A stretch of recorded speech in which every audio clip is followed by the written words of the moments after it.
Hi, I'm Ashley Chandler, here to guide you to the soul to system support you both need to thrive from the inside out. This is the Teenage Guide podcast.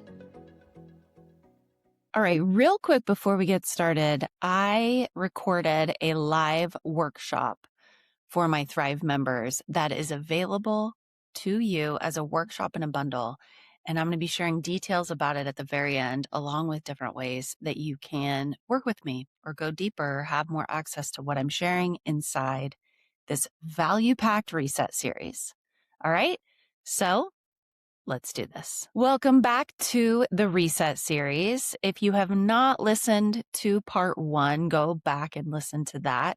This is part 2 in my 3-part Reset series for any parent or caregiver who is stretched thin, who is stressed, who is looking for a very tangible way to hit the reset button and start to tune in to what genuinely works to create the kind of relationship with yourself that you want, the relationship with your teenager that you want, and to experience life the way that you want to be experiencing it. Everything inside this reset series is the foundation of what I coach my clients through every day, and it will change your life. In the last episode, I talked about self number 1, which is self-awareness, the ability to observe yourself and your thinking and your actions and your experience, your perceptions, how you feel, your state, so many things about yourself. But here's the key. It's through a non-judgmental, curious lens. Oftentimes we may think we're self-aware, but chances are we know ourselves through one perspective and we're pretty judgmental with ourselves. So the invitation here is to be able to observe yourself non-judgmentally with curiosity. And with that, what you do is you expand moments in time where you have more awareness of yourself, you have more awareness of your impact, and it is life changing. So I highly recommend you listen to that one if you haven't already. And just know that we are building on that inside this episode today. Today, we're going to go one layer deeper. And we're going to be talking about self number 2, self-regulation. And so I want to start with a question that I get all the time, which is, if I know better, why do I keep reacting in the same way? You've done the reading, you've listened to the podcast, you may have done years of therapy, and then your teen does something, or someone externally does something happens outside of you, and you get triggered. And suddenly you're right back in to that place that you get to, that very reactive, maybe it's fight, flight, freeze, or fawn. We get into reactivity where we get defensive, where we lash out, where we snap at people, where we want to run away, we freeze, we people please. These are all conditions that we want to move out of. They are reactive conditions and experiences that we recreate because of patterning. And that's what I'm talking about today with self-regulation. Because reacting from this place, from that conditioned place, it's not a willpower problem. Yes, we want to become aware and have self-awareness, and that can start to shift our perspective. But willpower alone will not shift this reaction. This is a nervous system problem.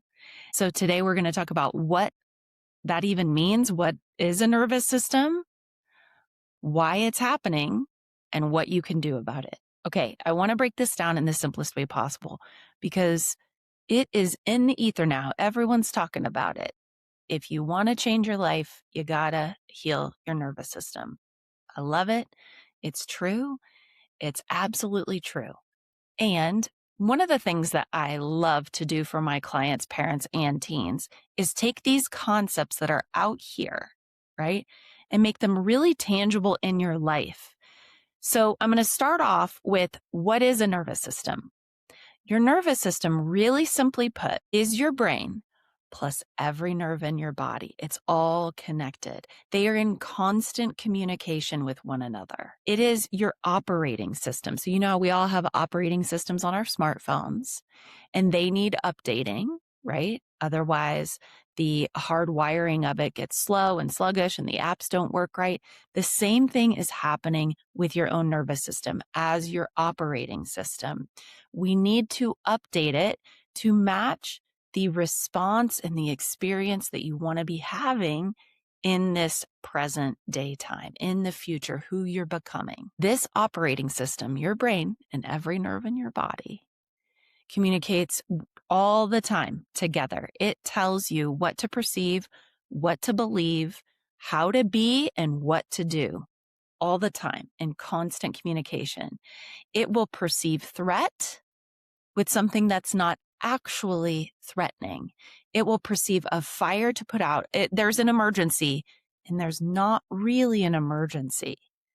But this is what the power of understanding neuroscience and blending it with human behavior and behavior change and relationships does, is we start to understand a lot of these unconscious or subconscious experiences that we have are the result of our wiring, and all of it's running underneath the surface with our nervous system. Your nervous system was conditioned. It was originally patterned through your upbringing, through your relationships with your parents and their relationships with their parents. Your experiences grow. All of it conditioned your nervous system to respond to your life from a certain place. It learned what felt safe, what felt natural, what felt like home, and also what felt threatening, what wasn't safe. Over time, it developed patterns of when to release cortisol, when to release dopamine, when to focus, when to tune out, when to shut down, and when to go into overdrive or overcompensating. And those patterns got wired into your nervous system deep. The thing is that those patterns were formed a long time ago by a child, you, wanting to feel safe and loved and seen. And so they were patterned and responded to the environment that you grew up in. And at the time, they kept you safe. They did their job. The nervous system did its job. Those patterns made total sense then, but they may not be serving you now in your relationship with your teenager or anyone in your life. Okay, I want you to sit with this because it explains so much. Again, taking that thing that's kind of out here, this concept, and making it real in your life right here, right now. You've probably heard of the phrase, people would rather live in a comfortable hell than an uncomfortable heaven. And when I say this, what comes up for you? Well, on a high level, it means people are more likely to stay where they are because it's comfortable than go out of their comfort zone, even if it would be so great, even if it sounds like heaven, right? What this means for a lot of us is that dysfunction, overcompensating, people pleasing, feeling responsible for other people's emotions, dysfunction in all forms feels like home. It feels comfortable. We know what that feels like. Chaos feels, quote unquote, normal. Constant busyness feels safe because that's what our nervous system was calibrated to do. That's how it was patterned. That level of cortisol, that level of tension feels normal. It feels like you are accomplishing enough. You are enough. So when there is quiet, we feel really uncomfortable. Got to be doing something. When something is easy, that means some of us might try to make it difficult because then it's worth it. When there's peace, we question it. Like, it can't be that simple. What our nervous system is signaling to us is this is unsafe. This is your comfortable hell. This is your uncomfortable heaven. And so unconsciously, we recreate the familiar. We stir the pot. We might try to get into an argument or poke holes in someone or become defensive. We may create chaos where there doesn't need to be any. We may overschedule ourselves and feel stretched really thin because then we'll be productive. We can find the drama, not because we genuinely want to, but because this is what our nervous system was conditioned to do to survive. It is running on old programming. So does any of this sound familiar? I'm raising my hand over here. I am right there with you if this sounds familiar. I like to call myself a recovering people pleaser, a recovering perfectionist, and a recovering overcompensator. Like I have to do it all or it's might as well not be done. I might as well be perfect or not try at all. It's all or nothing. And it creates that state of constant stress when what you really crave is peace. Okay, so here's what I believe about midlife, and a lot of people in the parenting space don't talk about, but I do, which is when you are parenting an adolescent, you are going through so many of the same things, only in reverse. Your hormones are changing. Your identity is shifting. The way that your brain functions is shifting. It's also an incredible opportunity. And so what happens is a lot of people refer to it as like a midlife crisis or a midlife reckoning. And what's happening on a deeper level is we start to wake up in a way where we are not willing to show up the way that we have been showing up. We have less tolerance for BS, for people pleasing, for defensiveness. Our bar starts to get raised where we start to think, man, I don't want to spend the next half of my life like the way I've spent the last half. I believe that midlife is our body and our soul's way of talking to us and saying something along the lines of, hey, how you doing?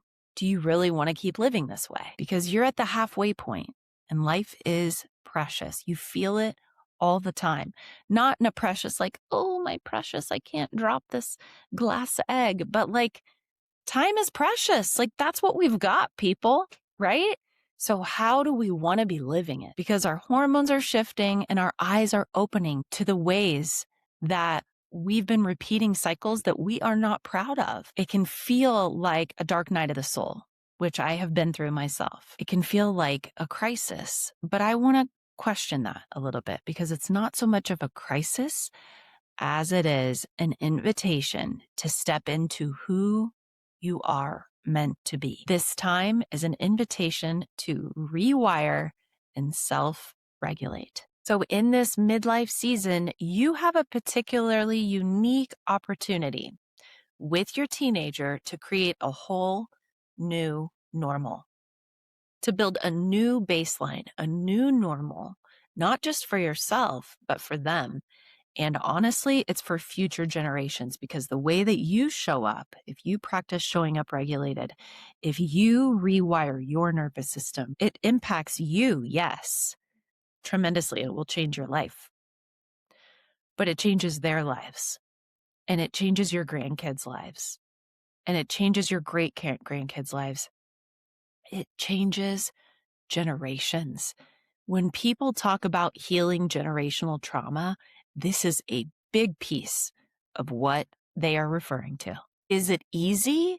No, it's not easy. I'm not going to sugarcoat it's easy, but it is very simple. It's way less complicated than you might think. I have hundreds of tools that I use every day with my clients, but today I'm going to be walking you through a simple practice that you can start to implement right away. So what's really cool about a nervous system is that the language of the nervous system, in other words, how we communicate with the nervous system is through our sensory experience. It is often a somatic experience, a felt, lived, tangible sensory experience to be able to regulate our nervous system. Okay.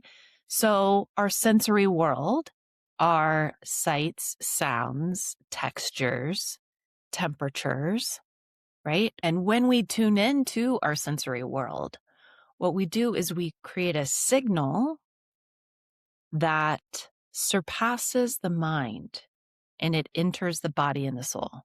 It signals to our nervous system, oh, there is no fire.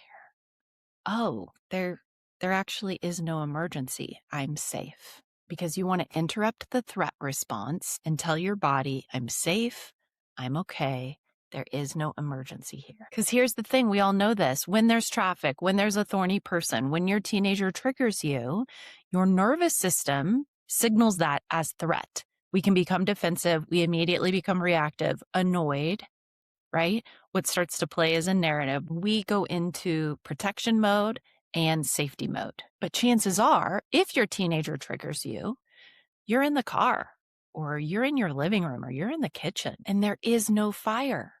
There is no wild animal that wants to hunt you, right? There's actually no threat to your survival in that moment. Your kid is just being a teenager. And the work of self-regulation is you training your nervous system to know the difference. And I've said this before so many times, but there's nothing on the internet that you can buy right now. There's no gadget, there's no quick fix, no perfect planner that's going to solve this for you.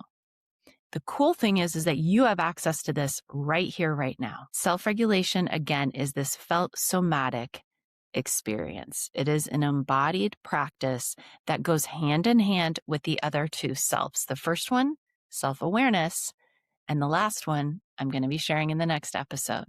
They all are best friends. They work together. So we become aware there's a trigger. We practice self-regulation and we practice the final self. And this practice starts to get easier.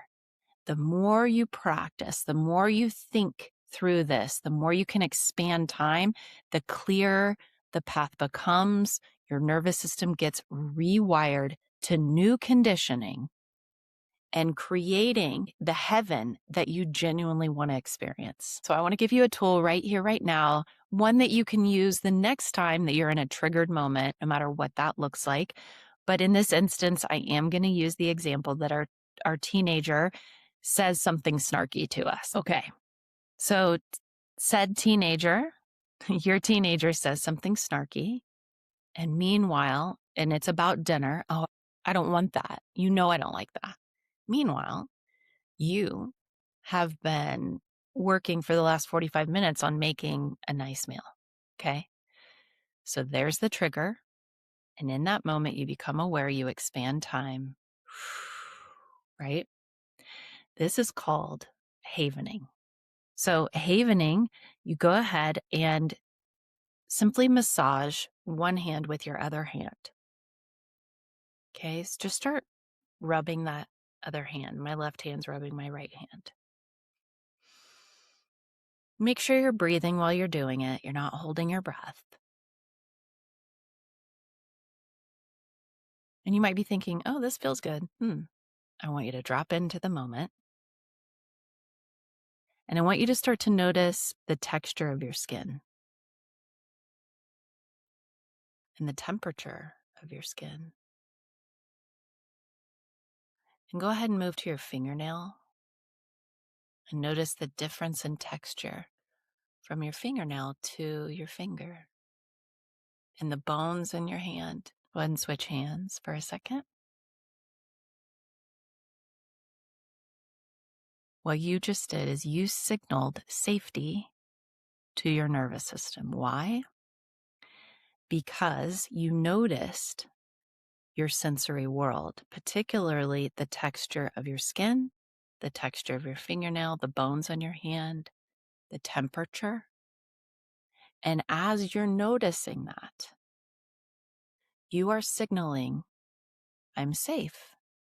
Because if there was actually a real threat, right now it's a perceived threat, like our teenagers being snarky.